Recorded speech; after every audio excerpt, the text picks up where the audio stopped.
Welcome back to another Kray video. Please subscribe to my YouTube channel so you don't miss any videos. And for people really into the Krays, join our private Facebook group, Krays Crime Lords of London, where you can find stuff unavailable anywhere else. We're an established group and very friendly. The link is in the YouTube description section.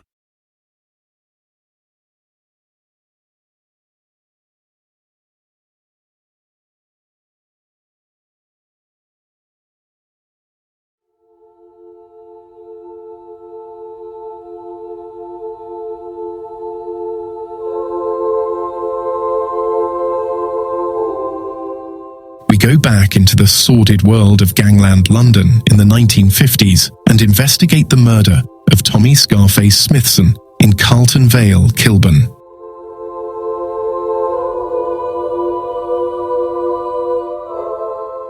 After the war, the vice and gambling industries in Soho were run by gangs. The main ones were the Maltese Messina brothers and the London-born Billy Hill and Jack Spot. They controlled their interests by bribing the police with the threat of a razor attack for anyone who stepped out of line. As one gang member coldly put it, people were paid £1 a stitch, so if you put 20 stitches in a man, you got a score. You used to look in the papers next day to see how much you'd earned. One person who dared to defy the gangs was Tommy Smithson. Born in Liverpool in 1920, the sixth of 8 children, his family moved to the East End of London 2 years later. Tommy served time for theft in a reform school where he learned self-defense and boxing. During the war, he joined the Merchant Navy as a stoker and served on ammunition ships to Australia. He returned to Shoreditch in 1950 and was soon sentenced to 18 months for a robbery.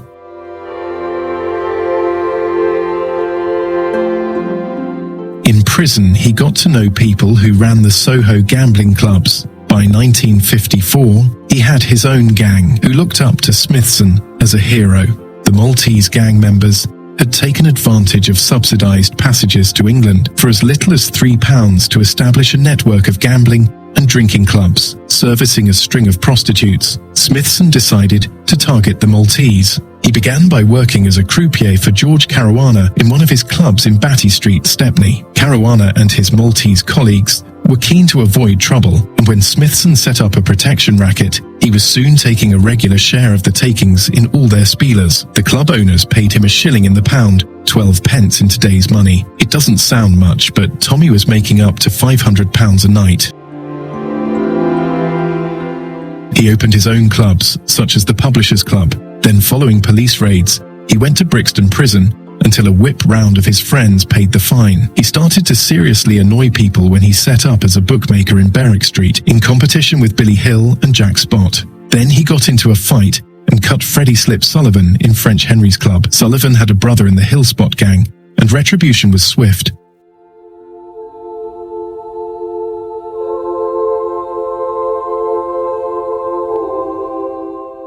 A week later, Smithson was told a peace offering was on the table and that there was no reason the gangs couldn't get along. He went to meet Spot and Hill behind the Carrera's Black Cat cigarette factory in Camden Town. He was carrying a gun, but surprisingly handed it over when asked by Billy Hill. The signal for the attack on Tommy was a cigar butt being thrown on the ground. He was slashed in the face, arms, legs and body, then thrown over a wall into Regent's Park near Park Village East to bleed to death. Amazingly, he survived, and 47 stitches were put into his face. As a reward for honouring the Code of Silence, he was paid £500 from Billy Hill and earned his nickname Scarface. But Tommy was old school. He knew how the game was played and warned Hill not to insult him. He could keep his 500 quid.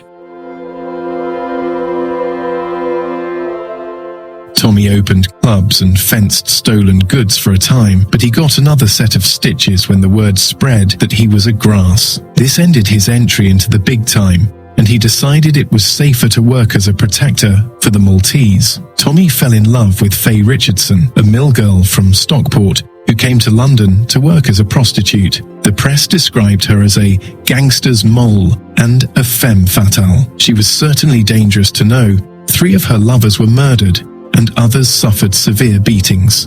In his memoirs, Commander Bert Wickstead of Scotland Yard said she couldn't have been described as a beautiful woman by any stretch of the imagination, yet she did have the most devastating effect on the men in her life, so there must have been something about the lady. The handsome and dapper Smithson appealed to Faye, and they began living together.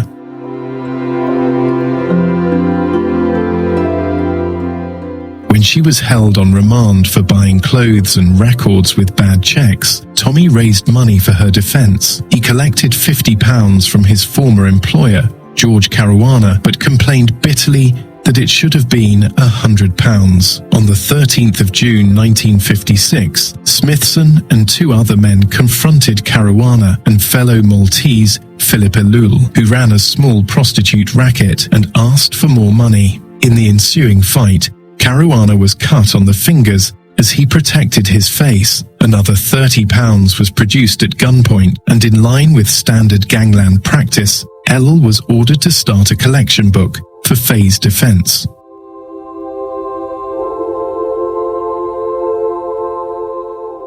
Tommy had gone too far this time. Just 2 weeks later, on the 25th of June 1956, he was found dying in a Kilburn gutter. The rundown number 88 Carlton Vale, near the junction with Cambridge Road, was a brothel or boarding house owned by Caruana. Smithson thought he'd been sent there to collect protection money. He was in the room of blonde Mary Bates when Philip Elul, Vic Spampinato, and Joe Zammit came in. Elul shot him in the arm and the neck, but the .38 revolver jammed. Smithson crawled down the stairs into the street. Bizarrely, his last words to the people who found him were said to be, "Good morning, I'm dying." He was a hard man. He was taken to Paddington Hospital but died shortly after he arrived. The hitmen who fled to Manchester were reassured they'd only be charged with manslaughter if they turned themselves in, but it was bad advice. They had been stitched up, and they were tried for murder. Spampinato told the court he was only defending himself when Smithson attacked him with a pair of scissors. Blonde Mary confirmed the story, and he was acquitted, but it later emerged that Blonde Mary was Spampinato's girlfriend. Elul was sentenced to death for murder. Then, 48 hours before his execution, the sentence was commuted to life imprisonment, of which he served 11 years.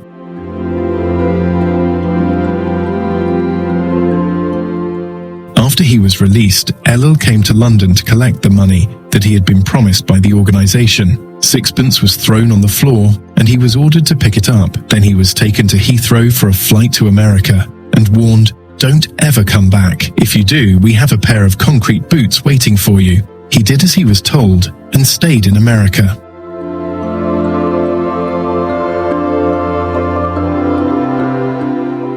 As crime reporter Duncan Campbell graphically says in his book, The Underworld, there were almost as many theories as to why Smithson had died as there were scars in his face, and the background behind Tommy's killing didn't become clear until 17 years later. In October 1973, the old grey fox, Bert Wickstead, one of the big 5 at Scotland Yard, was leading the serious crime squad. He decided to move against the syndicate, who had taken over most of the vice in Soho after the Messina brothers had been deported. Said to be earning as much as £100,000 a week, the organisation was run by Bernie Silver, the only non-Maltese member, and 18-stone Big Frank Mifsud.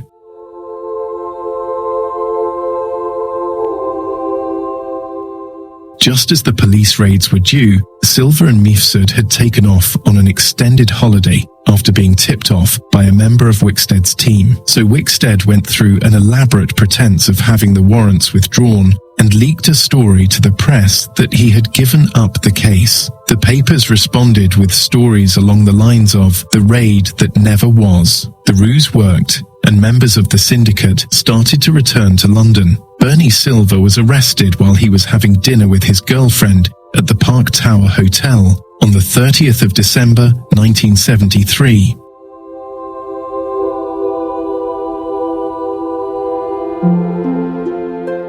Other members of the gang were seized at the Scheherazade Club in Soho. In the early hours of the morning, Wickstead had stepped on stage to announce that everyone was arrested. One person shouted out, "What do you think of the cabaret?" And another wit replied, "Not much." The guests, staff, and even the band were taken to Limehouse police station, where the band continued playing and everyone sang songs. A total of 170 members of the syndicate were taken into custody, but Frank Mifsud had been warned about the raid and fled abroad. Wickstead said that Silver and Mifsud had ordered the murder of Tommy Smithson. The argument was that when Smithson had demanded money for Faye Richardson's defense and an increase in his protection rate, it came at a bad time for Silver, who was preparing to expand his empire. He couldn't afford to be seen as a weak man by giving in to a small-time crook like Smithson, so he told Elul and Spampinato to get rid of him. Wickstead and his team traced Spampinato to Malta. Ella was run to ground in San Francisco after the old grey fox had appeared on an American TV show, and a photo of Ella appeared in the magazine True Detective. Both men agreed to return to London and testify against the syndicate in return for police protection. Spampinato gave useful evidence at the committal proceedings, but refused to attend the Old Bailey trial. Elu did not give any evidence in court. He managed to slip away from the police who were protecting him and return to America. The Grapevine said the price of their silence was at least £35,000 apiece.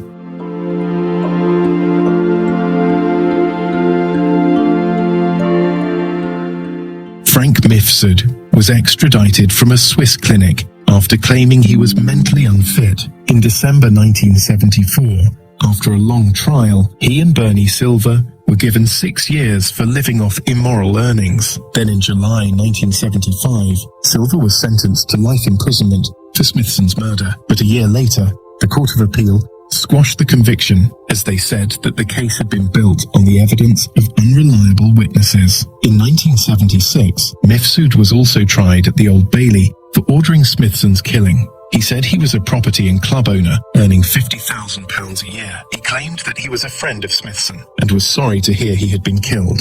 When asked if he knew that Billy Hill had occasionally employed Smithson as a gangster, Mifsud simply said that Billy Hill was a kind gentleman who lent money. Mifsud was acquitted of the murder, but sentenced to 5 years imprisonment for living off immoral earnings. This was overturned by the Court of Appeal the following year.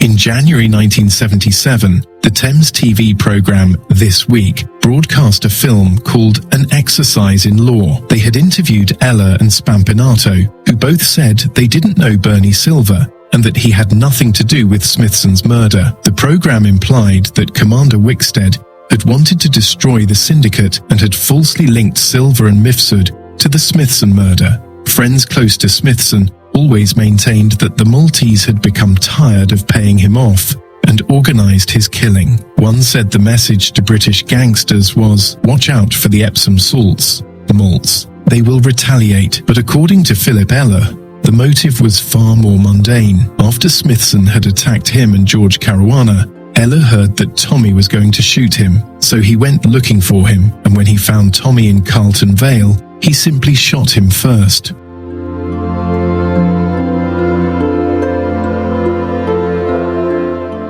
Smithson's funeral was an old-style gangster one, Rolls-Royce hearses, elaborate floral tributes, and members of the firm attending. Thousands watched as the coffin was taken to St. Patrick's Cemetery in Leytonstone. The young Kray twins were there, but Faye was still under arrest and wasn't allowed to attend the funeral. She sent a wreath saying, "Till we meet again, love Faye." She was put on probation that August and ordered to live with her mother in Stockport. Smithson's dear old mum, who was well respected in the East End, had a large statue of an angel put on the grave. One of the firm said, "I had to laugh. A villain like Tommy Smithson with an angel over his grave."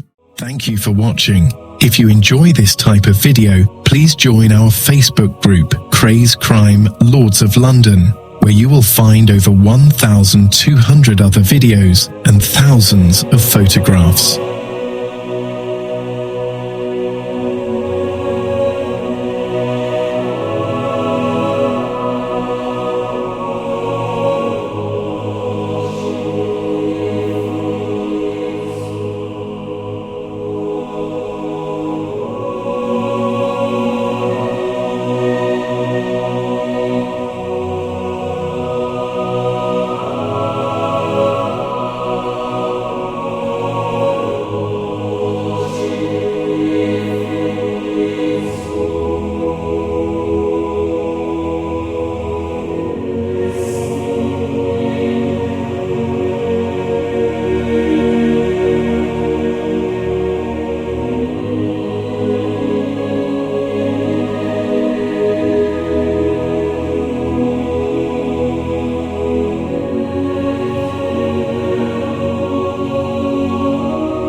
Facebook group. It's called Krays Crime Lords of London. We're a friendly moderated group with over 1,000 Kray and other celebrated gangster videos available for view. There's also thousands of images in the photos sections. The link for the group is in the YouTube description section.